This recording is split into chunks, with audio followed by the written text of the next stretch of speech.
अस्सलाम वालेकुम। वालेकुम सलाम जी, कौन सा जनाब? ये फतावा ऑनलाइन से बात कर रहे हैं जी।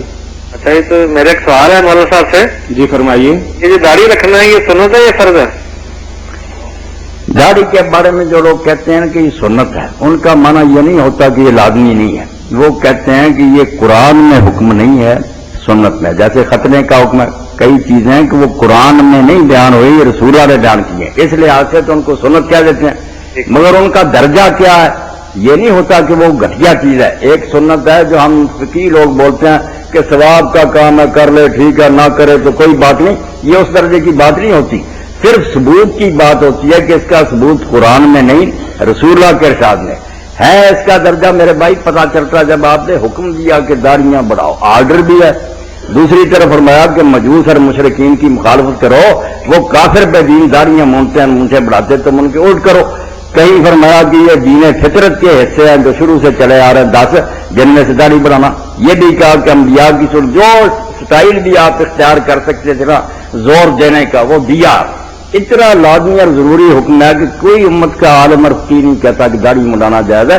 छोटी बड़ी की बात अलग है, सब मुत्तफिक है कि हल्के लिया जो है हराम है, दाढ़ी मुंडाना हराम है, बहुत बड़ा जुर्म है, कबीरा गुनाह है, इससे बचना चाहिए। छोटी बड़ी की कोई बात नहीं, वो उलमा की बस ऐसे रहती है। आप बार ये करें, अगर नहीं रखी हुई ना तो मुंडाना अल्लाह के लिए छोड़ दे। ये दाढ़ी रख के मुंडा देना, ये कितना बड़ा गुनाह? ये उससे भी बड़ा गुनाह। एक और सवाल है मेरे दोस्त, ये बताएंगे आपको जी। जी ठीक है। बिल्कुल मेरे भाई, किसी मामला में भी फार तफरीक से काम नहीं लेना चाहिए। दाढ़ी मुंडाना तो है हराम, बहुत जुर्म है, ये नहीं होनी चाहिए। बाकी जो है ना कटाना, ये इसको जो कहते हैं ना, ये मुंडी के बराबर है, ये तशद्दुद है, ये नहीं ठीक है। अच्छा कोई आलम ये नहीं कहता, वो सब मानते हैं काटना जायज है। बाकी बेहतर समझते हैं, कुछ लोग कहते हैं कि बेहतर ये है कि उसको अपने हाल पर छोड़े। जवाज के कायल है कि कटाए अगर कोई आदमी और सिरे से खत्म ना कर दे तो इसके जायज होने में तो शुबा नहीं किया। बड़े बड़े हदीस आलम हमारे जो थे उस्ताद और असातिज़ा थे, हाफिज गोंदलवी रहमतुल्लाह अलैह और हाफिज रोपड़ी रहमतुल्लाह, वो कहते यार किस बुनियाद पर तुम कहते हो कि काटनी ना जायज? जिसने हदीस सुनाई है कि दाढ़ी बढ़ाओ वही तो काट रहा। और अब ये कहना कि आज भी मैंने पढ़ा रिसाला साहब में कितनी बेहूदगी है कि कह रहे नहीं ये हलाल और हराम के हासिल, फिर ये जो करजावी ने कहा ये बहुत गलत कहा, साहबा क्या होते हैं, कैसी बकवास है। साहबा को ऐसे नहीं होता। दीन कहां से लिया आपने? आप अरबियों से ज्यादा जानते। अगर उसको ना इल्म होता है सर, इसका फिर भी बहाना होता है, नुग नहीं पहुंची, वही सुना रहा है, वही काट रहा। इसीलिए बदायर फायद में लिखते हैं, इब्ने क़य्यम की पूछा है इमाम अहमद से, उन्होंने फरमाया काटे। तो कहा क्यों? आफुल लिहाज, उन्होंने कहा जिसने आफुल लिहाज रवायत किया उसने काटी।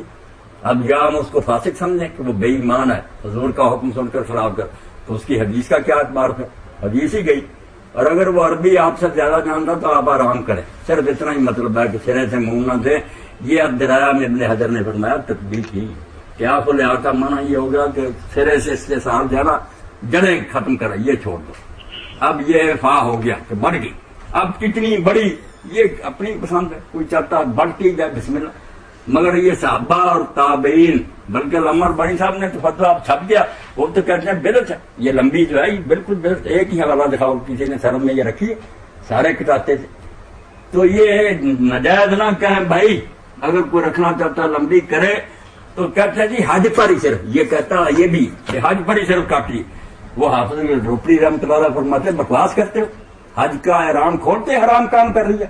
जब दाढ़ी को छेड़ना ही हराम था तो एहराम खोलता नहीं था। इब्ने उमर का सर जब मंडा लिया था तो ये हराम काम करता था। तशरीह वो करो जो अकल की बात। ये कहो कि चूंकि वो कटाते रहते थे, एहराम होता था 2-2, 3-3 महीने का लंबा, उस जमाने में वो लंबी हो जाती थी। वो फिर एहराम के बाद जब सर मुड़ाते तो दाढ़ी को पकड़कर जितनी बड़ी होती काट देते, रसलाल थले आते। वरना एहराम खुलने से रुका हुआ था कि हराम काम शुरू कर दिया। ये फतावा में उनका रोपड़ी रहमतुल्लाह अलैह के पड़े, जवाब में कोई शक नहीं, बिल्कुल नहीं।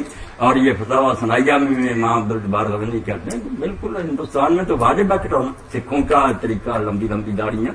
तो उलमा को चाहिए कोई ख्याल किया करे, ये हुक्म दे देना कि मुंडी के बराबर, ऐसा नहीं चाहिए। कोई लंबी रास्ता बिस्मिल्लाह, नजर दुराया करें कि कितने बड़े बड़े सहाबा और ताबीन करते हैं, उनको एक ही रंधे में रगड़ देना कि वो सब बेवकूफ थे।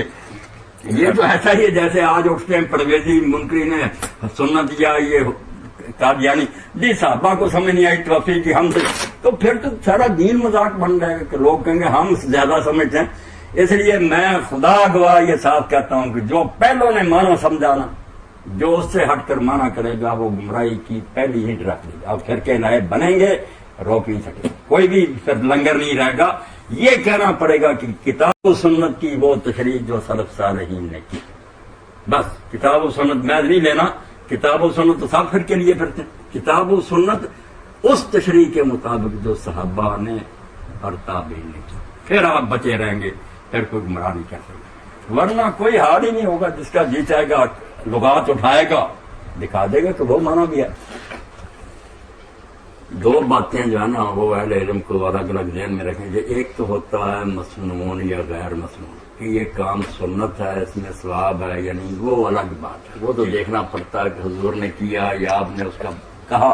وہ اگر ثواب وغیرہ کی نیت نہیں، یہ ورد وظائف کی قسم کی چیزیں برکت کے لیے جیسے عملیات ہیں، اس کے لیے یہ نہیں دیکھنے کی ضرورت کہ حضور نے فرمایا کہ نہیں.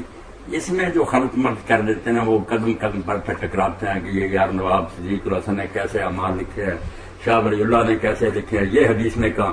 بھائی انہوں نے ثواب کے لیے نہیں لکھے کہ یہ کرو گے تو اتنا ثواب ملے گا، وہ ہوتا تو ہم حدیث مانتے. یہ تو عملیات ہیں، جیسے آپ خمیرے کھاتے ہیں، یہ مربے کھاتے ہیں، یہ جیسے دوائیاں ہیں اسی طرح یہ ادویات ہیں، روحانی دعائیں ہیں. اس کے لیے آپ کے لیے یہی دلیل کافی ہے کہ رسول کریم علیہ السلام نے جب رقیہ کو منع فرمایا کہ جھاڑ پھونک نہ کرو، تو لوگوں نے کہا کہ حضور ہم آپ سے پہلے ایسے دم کرتے تھے، کسی کو سانپ کاٹ جاتا یا بچھو ڈانگ جاتا تو اس سے شفا ہوتی. تو حضور نے فرمایا سناؤ. اب نہ وہ قرآن سے لیے تھے نہ حدیث سے، آپ نے سنے اور بعد میں فرمایا لا باس بالرقیٰ ما لم یکن فیہ شرک. جن جھاڑ پھونکوں میں شرک نہیں ہے، ٹھیک ہے کرو، خلق خدا کو نفع پہنچاؤ. اب اس سے اجازت مل گئی کہ جس چیز کے بارے میں بھی کسی بزرگ نے تجربہ کیا کہ یہ چیز اتنی بار پڑھی جائے تو اس سے یہ فائدہ ہوتا، تو اس میں شرک کی اگر بات نہیں تو بالکل ہم اس کو اپنا سکتے ہیں. مگر وہ ثواب عذاب کی چیز نہیں. لوگ کہتے ہیں ہمارے گھر میں آپ پڑھ دیں، برکت ہوگی، جا کر پڑھ دیں، کوئی بات نہیں، بچیاں بھی لے جائیں اور وہ کھانا بھی کھلائیں، تو ایسا کوئی نہیں. اس حدیث پاک کو کرنا چاہیے یاد، بلکہ ہمیں کہنا چاہیے کہ سارے ہمارے جو نا حدیث اور دوسرے یہ بھی کھیرے وغیرہ پکا کر جمعہ کے دن دیں، کیونکہ صحیح بخاری میں کہ وہ ایک مائی تھی جو چکندر اپنی زمین میں بوتی تھی، پھر اس کی جڑیں وغیرہ ڈالتی اور اس میں چاول ڈالتی تو میٹھی کھیر پکاتی. تو صحابہ کرام رضوان اللہ علیہ مجمعین فرماتے ہم جمعہ کے دن کے منتظر رہتے کہ اول وقت کی حضور جمعہ پڑھا دیتے تھے، دن ڈالتے، پھر ہم اس اماں کے پاس جاتے، وہ ہمیں وہ کھیر کھلاتی. تو اس لیے اگر کوئی ایسا کھانا کھلاتا ہے ادب سے کہ چلو یہ دیندار لوگ ہیں تو کیوں برا منانا ہے؟ شاباش، اس کی نیت بھی اچھی ہے، کھائیں آپ، مگر یہی نیت پڑھنے والوں کی نہیں پہلے ہونی چاہیے کمینی. اگر کوئی کھلاتا ہے تو بسم اللہ بہت اچھا. تو یہ عملیات میں حادثہ بہتا ہے، یہ چیزیں درست ہیں.